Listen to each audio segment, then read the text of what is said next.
चश्मा अदब चैनल में आपका खैर मकदम और इस्तकबाल करते हैं। आप देख रहे हैं अपना फेवरेट यूट्यूब चैनल चश्मा अदब। चश्मा अदब के नाज़रीन को सीएम अंसारी का मोहब्बतों भरा आदाब। अस्सलामु अलैकुम व रहमतुल्लाहि व बरकातुहू। दोस्तों, आज मैं एक बार फिर हाई स्कूल के तलबा की खिदमत में आदू लखनवी की गज़ल की परफेक्ट जामे और मुकम्मल तशरीह लेकर के हाजिर हूँ। अब तक अगर आपने चश्मा अदब चैनल को सब्सक्राइब नहीं किया है तो इसे सब्सक्राइब ज़रूर करें, बेल आइकन का बटन ज़रूर दबाएं।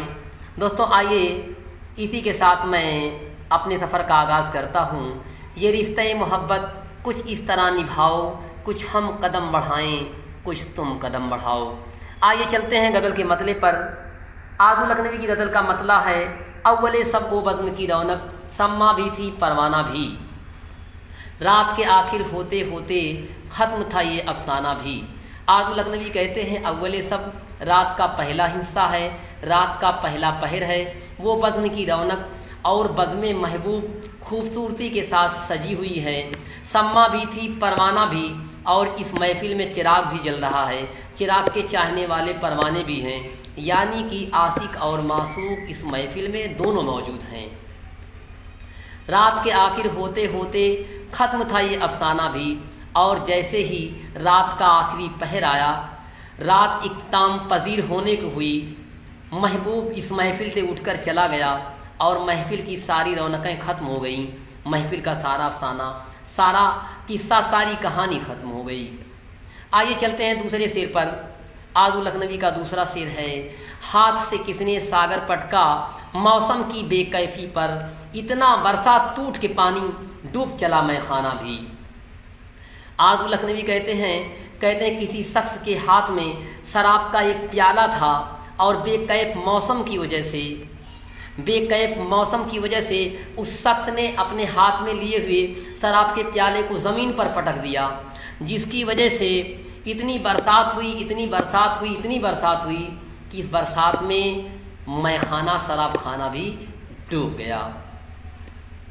आइए चलते हैं आदू लखनवी के तीसरे शेर पर। तीसरा शेर है, एक लगी के दो हैं असर और दोनों हसबे मरातिब हैं, लव जो लगाए सम्मा खड़ी है, रक्स में है परवाना भी। आदू लखनवी कहते हैं एक लगी के दो हैं असर और दोनों हसबे मरातिब हैं। आदू कहते हैं कि आशिक और महबूब दोनों के दरमियान अपने अपने मर्तबे के लिहाज से एक जैसा लगाव होना चाहिए, एक जैसी मोहब्बत होनी चाहिए, एक जैसी चाहत होनी चाहिए।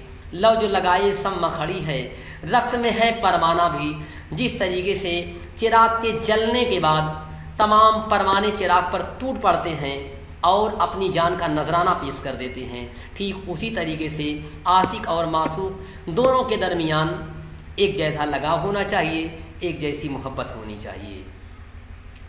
अगला शेर, दोनों जोला गाहे जुनू हैं, बस्ती क्या वीराना क्या, दोनों जोला गाहे जुनू हैं, बस्ती क्या वीराना क्या, उठ के चला जब कोई बगुला, दौड़ पड़ा दीवाना भी। जोला गाहे जुनू, जोला गाह माने मैदान, और दीवानगी के आलम में जहाँ जहाँ इंसान भटकता है उसे जोला गाहे जुनू कहते हैं। दोनों जोला गाहे जुनू हैं, बस्ती क्या वीराना क्या, उठ के चला जब कोई बगुला, दौड़ पड़ा दीवाना भी। आदू लखनवी कहते हैं एक दीवाने के लिए, एक जुनूनी के लिए, एक आशिक के लिए बस्ती और वीराने में कोई फ़र्क नहीं होता है। एक दीवाने के लिए बस्ती हो या वीराना हो, दोनों जोलागाहे जुनू होते हैं। दीवाना दोनों जगहों पर भटकता रहता है। उठ के चला जब कोई बगुला, दौड़ पड़ा दीवाना भी। दीवाना जैसे ही देखता है कि कोई हवा का झोंका उठ करके आ रहा है, दीवाना ये समझ बैठता है कि महबूब की आमद होने वाली है। गर्दो गुबार के उड़ने को महबूब की आमद समझ बैठता है दीवाना, और दीवाना भी दौड़ पड़ता है उसी रास्ते की जानिब, उसी गर्दो गुबार, उसी झोंके की जानिब दौड़ पड़ता है, क्योंकि दीवाने के लिए बस्ती में और वीराने में कोई फ़र्क नहीं होता है। हुस्नो इश्क की लाग में अक्सर छेड़ उधर से होती है। आदू लखनवी अपने 5वें शेर में कहते हैं, हुस्नो इश्क की लाग में अक्सर छेड़ उधर से होती है, सम्मा का सूला जब लहराया उड़ के चला परवाना भी। आरज़ू लखनवी कहते हैं हुस्न और इश्क की लाग में अक्सर छेड़ उधर से होती है। कहते हैं आशिक और मासूक के दरमियान जो लगाव होता है, ये लगाव पहले महबूब के दिल में पैदा होता है, उसके बाद फिर एक आशिक उसका चाहने वाला हो जाता है। सम्मा का शोला जब लहराया उड़ के चला परवाना भी। कहते हैं जिस तरीके से चिराग के जलने के बाद तमाम परवाने चिराग पर टूट पड़ते हैं और चिराग पर जाकर के अपनी जान का नजराना पेश कर देते हैं, ठीक उसी तरीके से इश्क और मोहब्बत का जो लगाव है, आशिक और मासूक के दरमियान जो चाहत और अकीदत है, ये पहले महबूब के दिल में पैदा होती है और फिर एक आशिक महबूब का चाहने वाला उस पर फरेब्ता हो जाता है।